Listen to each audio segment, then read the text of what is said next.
직장인 개미를 위한 회계 맛집 장미회계. 장미 여러분 안녕하세요. 안녕하세요. 오늘은 빵집이에요. 지난번에 찐딱지 차리면서 재무 상태표가 어떻게 바뀌는지 살펴봤는데 오늘은 어떤 걸 얘기를 해볼까요? 네, 오늘은 기업의 성적표라고 부르는 손익계산서에 대해서 이야기해 보려고 해요. 그 손익계산서는 주식 투자를 하는 저도 많이 본 것 같은데 네. 아무래도 성적이라는 게 주가로 연결이 바로 되다 보니까 이거는 그래도 주식하시는 분들도 제일 많이 보는 재무제표인 것 같아요. 네, 맞아요. 영업이익이 얼마나 늘었는지, 흑자 전환을 했는지, 또 배당을 할 수 있을 만큼 이익이 늘었는지 뭐 그런 것들을 알려주는 재무제표인 거잖아요. 맞아요.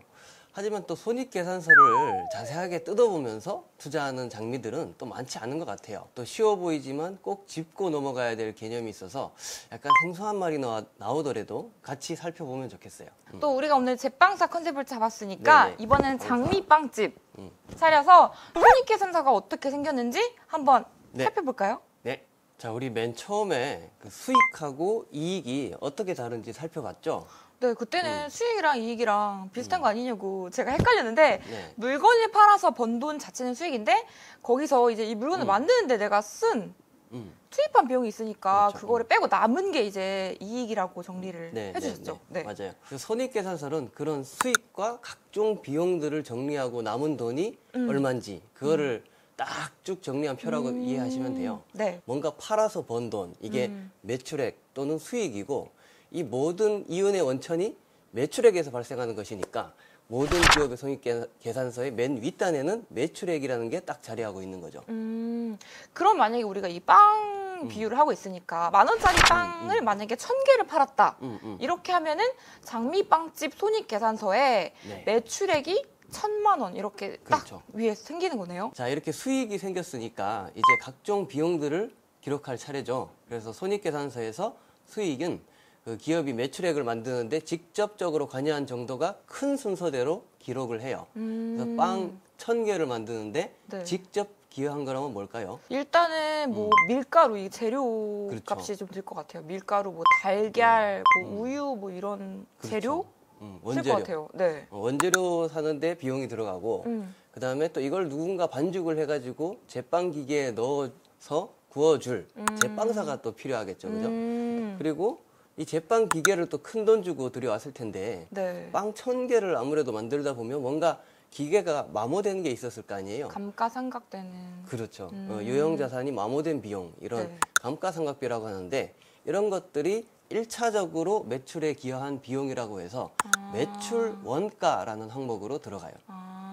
그러면 이제 뭐 재료비랑 그다음에 인건비랑 그다음에 이거를 만드는데 쓰는 기계가 다른 정도 뭐 이런 네네네. 것까지 포함해서 그렇죠. 그래서 이제 매출액 바로 밑에 매출 원가라는 게 이제 띡 이렇게 나와 있는 거네요. 네네네. 매출액에서 매출 원가를 빼고 남은 게 매출 총이익 이렇게 되는데요. 맞습니다. 예. 매출 원가 한 500만 원 들어서 매출 총이익은 1,000만 원에서 500만 원 빼서 또 500만 원이 남았다. 네. 이렇게 또 적어볼까요? 그래서 빵을 만들었다면 거기서 끝나는 게 아니잖아요. 그렇죠. 이제 그 빵을 막 사람들이 알아서 살아오는 게 아니니까 그렇죠. 이렇게 뭐 판촉도 하고 홍보도 하고 네. 뭐 광고도 하고 뭐 그런 배달 앱에도 입점도 하고 뭐 그래야 되는 맞아요. 비용도 있을 수 있잖아요. 맞아요. 이런 판매나 판매 조직 관리에 들어가는 비용을 판매비와 관리비라고 해요. 아, 줄여서 판매 관리 줄여서 판관비 그렇죠. 이렇게 판관비. 이 정도 비용이 들면 일단은 빵을 거래처까지 파는데 들어갈 비용은 다 이제 떨어냈겠는데요? 그렇죠. 이제 만들어서 파는 것까지 다 했잖아요. 네. 이게 다 영업인 거잖아요. 그죠? 네. 만들어서 파는 거. 그래서 아까 전에 매출 총이익에서 판매 관리비를 빼면 영업이익이라는 항목이 나오는 거예요. 네. 그래서 여기까지 영업과 관련한 수익과 비용을 더하고 빼서 남은 돈을 기록한 거다라고 해가지고 여기까지를 영업단이라고 불러요. 영업단. 여기까지. 영업이익까지. 그러면 이제 판관비 안에는 영업, 뭐 마케팅, 경영, 뭐 전략, 재무 그 큰 회사로 따지면 뭐 연구개발, 뭐 홍보 이런데 근무하면서 필요한 돈들도 이제 다 들어가게 되겠네요. 그렇죠. 이거는 이제 직접 생산에 관여한 건 아니니까. 그렇죠. 그래서 이제 재밌는 얘기인데 자동차 회사가 있는데 직원들이 막 이렇게 있잖아요. 근데 네. 통근 버스를 이렇게 운영을 해요. 하는데 자, 공장으로 가는 생산직 노동자들을 태우는 버스의 감가상각비는 매출 원가로 들어갈까요? 판매 관리비로 들어갈까요? 그것은 생산직이니까 생산에 관련이 있어서 매출 원가. 맞아요. 예. 매출 원가로 들어가고 서울 본사로 출근하는 사무직 노동자들을 태우는 통근 버스에 이 감가상각비는 매출 원가게요, 판관비게요? 뭐 본사로 출근하는 뭐 홍보팀, 뭐 아니면 마케팅 팀 네네. 그런 분들은 이제 매출 원가가 아닐 것 같아요. 매출에 그렇죠. 직접 기여하는 건 아니니까. 맞아요. 판매 관리비로 들어가요. 네. 근데 이게 생산직이나 사무직이나 노동자 임금이라는 것은 영업단 안에서 나온다고 했잖아요. 그렇죠. 그러면은 만약에 영업이익이 늘었냐 줄었냐 이런 거는 임금도 늘었다가 줄었다가 하는 그렇게 되는 거 아닐까요? 그렇죠. 그래서 우리 직장인 개미, 우리 장미들이 꼭 알아야 할 게 우리 임금은 영업이익이 줄었는지 늘었는지로 결정해야 하는 거예요. 그래서 기업이 영업 외에 수익으로 돈을 벌기도 하는데 이런 거는 우리 직장인들이 회사에 벌어준 돈은 또 아니잖아요. 그죠? 그냥 회사가 돈을 잘 굴려온 거니까. 그렇죠. 대신 반대로 회사가 또 주식 투자를 했는데 이게 손실을 났어. 게임 회사인데 코인 좀 하다가 손실이 너무 많이 났어. 그리고 이자 비용이 또 너무 많이 나. 뭐 이런 것 때문에 직원들 임금 뭐 많이 못 올려주겠다 이렇게 얘기하는 것도 또 잘못된 논리다 이렇게 알 수가 있겠죠. 아, 그러면 이제 뭐 연봉 협상을 할 때 만약에 네. 노조랑 회사랑 연봉 협상을 한다. 그렇지. 그러면 이제 손익계산서를 꼭 봐야 되겠네요. 그렇죠, 영업이익을 그렇죠. 가지고 이제 얘기를 해야 되니까. 맞습니다. 역시 하나를 알려주면 둘을 아시는.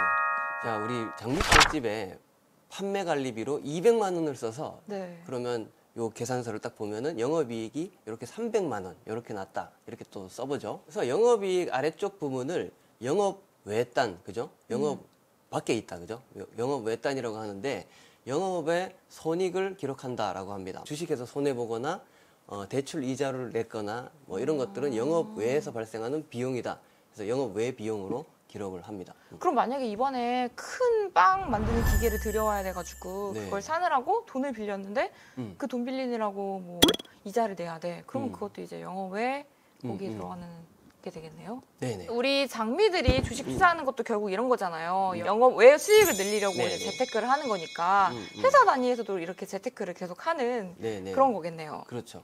그거 잘 하려고 지금 우리가 회계 공부하고 있는 건데 네. 그럼 만약에 우리 장미빵집이 주식 투자를 해가지고 200만 원을 이익을 봤다고 치고 그리고 아까 얘기한 뭐 대출을 받은 것들이 있는데 그거 이자 비용을 50만 원 처리했어요. 그러면 네. 이제 남는 게 딱 450만 원 이렇게 나오는데 네, 이거를 그럼 뭐라고 부르는 그렇죠. 거예요? 영업 외 수익으로 들어온 거 있고 영업의 비용으로 빠지는 거 해서 이렇게 남는 돈이 생겼는데 네. 이게 영업 외 이익에서 그러니까 영업단의 맨 아래에 있는 영업 이익에서 영업 외 손익을 더하고 빼면 네. 이게 법인세 차감 전 순이익이라는 게 나와요. 아, 그 말인즉슨 뭔가 또 차감을 해야 된다는 거네요. 그렇죠. 근데 네. 이거는 말 그대로 네. 단기 순이익이 있는데 법인세 차감 전이잖아요. 그죠? 네. 법인세 차감 전 순이익이니까 단기 순이익에서 법인세 비용을 빼기 전에 이익이다. 이런 소리겠죠. 자, 그래서 법인세를 이제 또 50만 원을 냈다고 하고 그럼 이제 맨 마지막에 남는 게 단기 순이익이겠죠. 그죠? 그래서 단기 순이익 400만 원이 남았네요. 드디어 우리가 번 게 400만 원이다. 네, 이렇게 네. 딱 주주들의 몫으로 떨어지는 순이익이 400만 원 이렇게 생기는 거네요. 맞습니다. 이런 단기 순이익이 매년 쌓이면은 재무상태표에 이익 잉여금이라는 이 곳간으로 이제 쌓이게 되는 그렇죠. 거라고. 이제 자본이 확충이 되는 효과가 있는 거죠. 그래서 맨 마지막에 남는 그 단기 순이익을 극대화하기 위해서 회사가 엄청나게 비용 절감도 하고 매출액도 늘리기 위해서 노력을 하는 거죠. 이 표가 어떻게 생겨 나오는지 가만히 쭉 보다 보면 뭔가 좀 드는 생각이 있지 않아요? 뭔가 매출액이라는 건 되게 컸는데 거기서 왜 그런 거 있잖아요. 월급 들어오면 퍼가요 하듯이 여기저기서 너무 가져가는 게 많다. 남은 게 이렇게 짠하게 남았다. 주주들이 먹을 건 이제 이렇게 조금만 있는 그런 네네네. 약간 과대포장된 과자 같아요. 그래서 가만히 보면 기업이 창출한 부가 어떻게 이렇게 분배가 되는지가 나오는 거예요. 그 우선은 매출 원가로 원재료를 생산한 뭐 협력업체나 아니면은 뭐 신흥국 어느 나라에도 갔을 거고 생산직 노동자한테도 가고 그다음에 판관비 사무직 노동자들한테 가는 돈들 그리고 뭐 말씀하신 뭐 접대비 이런 것도 자영업자들한테 가는 거고 그다음에 영업 외 비용은 뭐 채권자 나한테 돈을 빌려준 채권자한테 낼 거고 네. 그다음에 국가한테도 내는 법인세 이런 것도 내고 그럼 이제 맨 나중에 가장 나중에 남은 거 먹는 사람이 주주라는 거. 그렇죠, 그렇죠. 그래서 이제 기업의 주인을 주주라고 하는 건데요. 비유가 뭐 적절한지 모르겠지만 뭔가 어릴 때 음식 먹다가 좀 남은 거 아빠가 다 먹은 것 같은데 저도 그러고 있는데 원래 뭔가 그 가장이라는 게 가정을 책임져야 되고 뭐 이것저것 월세 내고 주택담보대출 갚고 생활비 쓰고 이렇게 남는 것만 이익 잉여금으로 이렇게 남는다 이런 개념이 있죠. 근데 이게 남는 게 없으면은 결손금이 누적돼 가고 있어가지고 아주 걱정스러운 집이 되는 거고. 그래도 이게 뭐 부모로 따지면 애들이 나중에 쑥쑥 크면은 배당도 그 애들이 저한테 배당을 해줄 거잖아요. 네. 그러니까 지금 너무 난 남는 것만 먹어 이렇게 하면서 우울할 필요도 없겠네요. 그렇죠. 배당을 해줘야 될 텐데. 자, 이제 전반적인 손익계산서의 구조를 좀 살펴봤는데 지금부터는 뭔가 좀 근본적이면서도 중요한 얘기를 좀 해볼까 해요.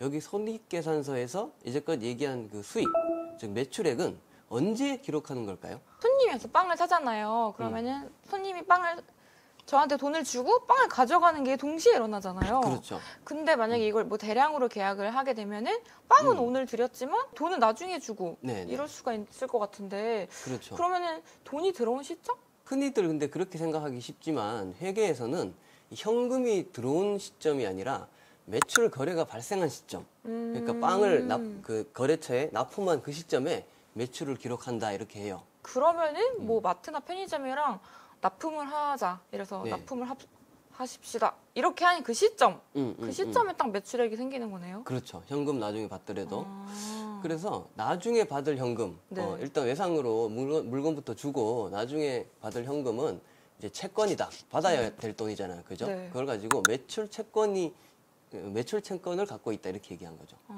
근데 왜 이게 돈을 기준으로 하지 않는지 궁금한데 제 생각에는 그 돈을 뭐 못 받을 수도 있을 건데 일단 받을 때 기록해야 되지 않나? 돈을 기준으로 하면 안 되나? 이런 생각이 드는데 왜 그렇게 하는 거예요? 그렇죠. 만약에 그러면 우리가 그 빵을 팔고 매출액을 현금 받는 시점에 기록한다고 가정을 하면 그 슈퍼에 빵을 납품은 했는데 돈은 석 달 뒤에 준다고 해요. 그렇게 가정해요. 근데 뭔가 막 물건을 팔아가지고 성과를 냈는데 네. 현금이 들어오는 그 석 달까지는 아무런 기록이 그럼 없는 거잖아요. 그쵸. 그죠? 그리고 현금이 들어올 때까지 기록이 안 되니까 내가 외상값을 받을 게 있는지도 알 수가 없잖아요.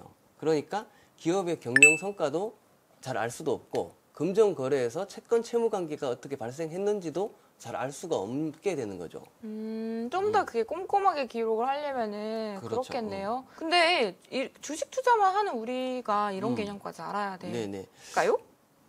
깔아야 됩니다. 왜냐하면 이게 손익계산서에 나오는 이익이라는 게 무조건 기업 통장에 들어온 현금이다 이렇게 착각하시는 분들이 많아요. 네, 빵을 이미 가져간 슈퍼가 만약에 납품했는데 그 슈퍼가 부도가 나면 나중에 주기로 한 그 외상값을 못 받잖아요. 그죠? 맞아요. 그러면은 재무제표에는 이제 매출액 올려서 흑자 경영을 하는 것처럼 보이지만 나중에 현금이 안 들어오면 이제 부도가 나는. 그렇죠. 그게 이제 흑자 부도 사례가 생기는 건데 손익계산서에 나오는 이익을 무조건 이 현금 들어왔다 이렇게 맹신해서는 안 된다 이런 얘기죠. 그러면은 손익계산서는 되게 예쁘게 보일 텐데 속으로는 곰고 있는 그런 회사들이 있잖아요. 그렇죠. 그런 것들을 어떻게 하면 딱 알아볼 수 있는지. 그래서 네. 이 재무제표 중에서 우리가 재무상태표하고 손익계산서 다음에 나오는 게 현금 흐름표라는 게 있습니다. 요건 또 다음 시간에. 손익계산서도 주식 투자에서 너무 중요한데 현금 흐름표까지 알면 진짜 뭐 아까 말씀하신 빚 좋은 개설구들을 찾아내는데 도움이 많이 될 것 같아요. 맞습니다. 이 손익계산서 현금 흐름표를 두 가지를 비교하면서 볼 줄 안다면은 그 어디에 투자할지 선별하기가 너무 좋습니다. 우리가 흔히 뭐 매출 단위로 얘기를 많이 하잖아요. 네. 매출 얼마 규모의 회사다 뭐 이런 얘기를 해서 매출이 크면 무조건 좋아 보이는데 거기서 이렇게 깎아야 될 게 많다는 그렇죠. 거. 그리고 그 주주의 몫은 거기에 되게 본질, 요 조그마한 모양이라는 거. 약간 그런 것들을 많이 배워본 것 같아요. 네. 다음 시간에 현금 흐름표까지 알면 매출은 예쁘지만 현금 흐름은 안 좋은 기업들을 어떻게 찾아낼 수 네네. 있는지 이렇게 비교해서 볼 수 있는 시간이라서 기대가 됩니다. 장미분들이 주식 투자하는데 도움이 되는 회계 이야기 계속할 수 있게 구독, 좋아요, 알람 알림 설정. 꼭 부탁드릴게요. 그럼 다음 주에도 안동제리와 미니쭈와 같이 공부해요. 공부해요. 안녕.